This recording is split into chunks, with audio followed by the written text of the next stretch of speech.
Nah, udah selesai record. Oke, yang record. Dan Nanti ke akun screen. di YouTube aja dan ya.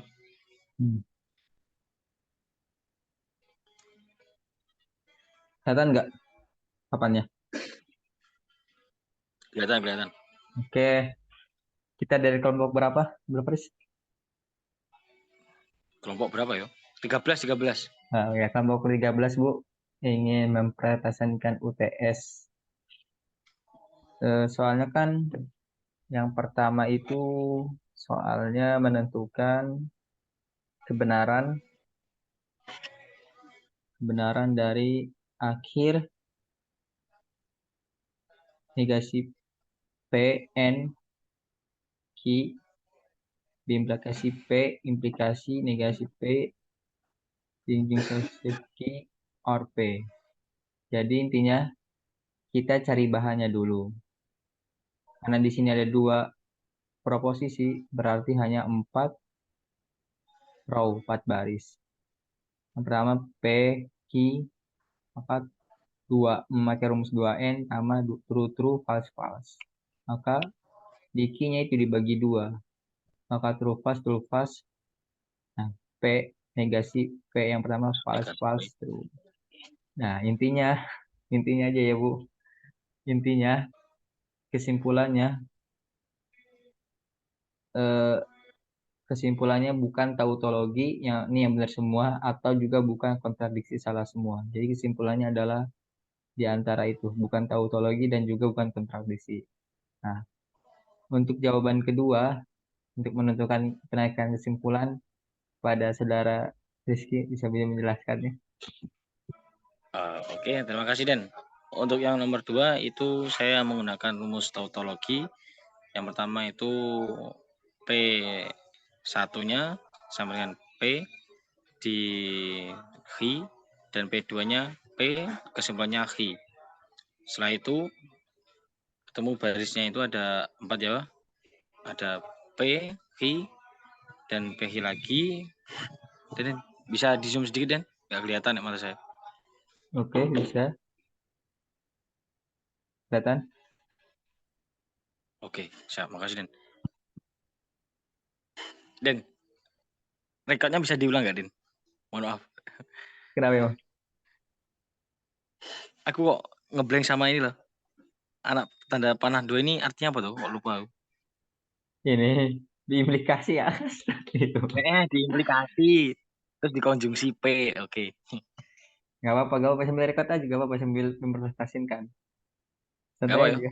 Ini gak apa-apa, lanjut aja. Diimplikasi. Terus P diimplikasi Hi konjungsi P. Setelah itu P diimplikasi Hi konjungsi P sama dengan Hi. Terus bawahnya ketemu P-nya itu true true false false.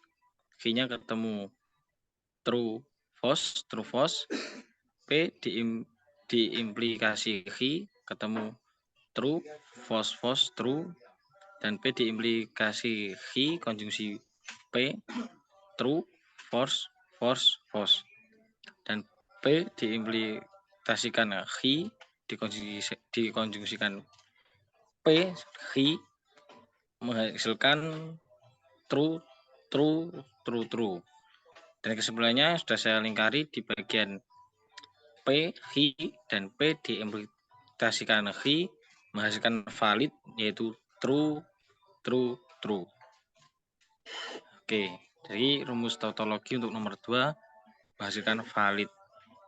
Berarti kesimpulannya valid ya? Ya, Oke, kesimpulannya kesimpulannya tadi tautologi tautologi mengenai masuk. kesimpulannya valid. Oke, Untuk jawaban untuk nomor 3. nomor 3 bisa dilanjutkan oleh Mas Deden lagi. Jawaban nomor 3, yang pertama jika diberikan himpunan A1, jadi himpunan A1 itu 0 dan huruf A. Nah, A2 ini dari NPM saya, ini 01 dan 03. Nah, A3 ini dari kan ke A2 ini 4 digit terakhir NPM. Kalau A3 itu 3 angka terakhir di nomor dari tanggal lahir. A4 ini 2 dan 3. 3. Tentukan PA3 maksudnya apa? Himpunan kuasa 3. Jawabannya ya, yang pertama himpunan kosong, dan himpunan 0, dan himpunan 1, dan himpunan 0,1. Jadi rumusnya itu 2N juga, pakai 2N. Nah, sedang kenapa A3? Ini padahal sebenarnya elemennya ada 3. Tapi dianggap 1 karena elemennya itu ada yang sama, maka dianggap 1. Nah, jawaban perempatan gabungan yaitu 0, 1, 2, 3. Jadi semua dari A1 sampai A4 dicari yang pembedanya lalu digabungkan. Oke, untuk nomor 4 jawabannya ada di sini. Jauh.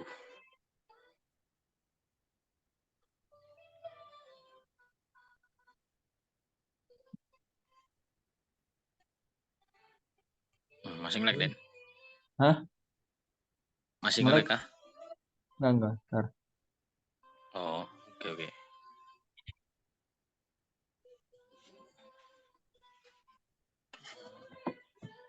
Mau share-nya yang mana?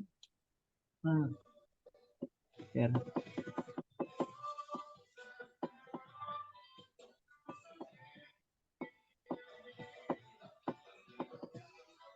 Nanti jawaban nomor 5. Jadi soalnya itu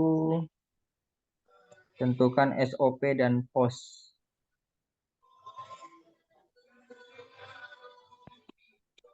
SOP dan POS dari fungsi X, Y, Z. Cari XZ tambah X kali YZ. Sebenarnya intinya itu kita cari yang nggak ada. Kan XZ komplement X komplement Z, yang kurang itu Y. Maka dikalikan. Apa ya? Ini tuh SOP itu perkalian hasil pertambahan SOP itu pertambahan hasil perkalian, benar gak sih? Pertambahan hasil Ya kurang lebih kayak gitu. pertambahan Hasil perkalian. perkalian, benar gak sih? Pertambahan, Kayaknya yang pertambahan hasil perkalian. hmm, benar Iya kan? kak. SOP itu Ya kurang lebih gitu. pertambahan hasil perkalian. SOP itu pertambahan hasil perkalian. Sedangkan POS itu perkalian, ini kan SOP pertambahan hasil perkalian. Nah, kalau POS perkalian pertambahan, bener sih? Perkalian hasil pertambahan. POS itu perkalian hasil pertambahan. Pertambahan. Kalau SOP pertambahan hasil perkalian. Nah, intinya sih tinggal dikurang-kurang apa aja. Dibolak balik gitu. Maksudnya di misalnya XZ berarti yang kurangnya kan Y, maka dikalikan. Begitu juga dengan POS. POS ini lumayan banyak sih. Kan perkalian perkalian hasil pertambahan. Nah, saya menemukan pola untuk menentukan M1, M2-nya, yakni kalau misalnya ini kan pakai bilangan biner sebenarnya. Kalau X, Y, Z, maka angka terakhirnya itu pasti 7 dan indeksnya mulai dari 0. Misalnya, contohnya X, Y, Z, X, Y, Z. Berarti ini M6. Maksudnya apa? Yang nggak ada komplemennya itu bisa dihitung. Kalau Z ini kan 1, kalau Y 2, kalau X itu 4. Nah, sedangkan Z-nya ada komplemen, maka yang dijumlahkan Y sama Z-nya. Jadi 2 tambah 4 sama dengan 6. Begitupun selanjutnya. Kalau misalnya Z-nya ada, Y-nya ada, maka X-nya ada, maka 4, maka M4. Kalau X-nya, Y-nya ada, Z-nya nggak ada, berarti M1. Kalau misalnya ada semua, komplemen semua, maka 0. Itu pola yang saya tahu, baru saya temukan. Begitupun dengan pos kebalikannya yang nggak ada yang ada komplement baru dihitung. Mungkin itu aja Bu dari kita karena udah malam juga kita buatnya dari jam jam apa sampai sekarang jam 11 Bu. Udah lumayan lah ngantuk. Mungkin cukup sekian dari kita. Mohon maaf dari kesalahannya. Mungkin ada ini. Wassalamualaikum warahmatullahi wabarakatuh. Waalaikumsalam warahmatullahi wabarakatuh. Oke Den. Kamu post ke akun YouTube aja Den ya. Aden.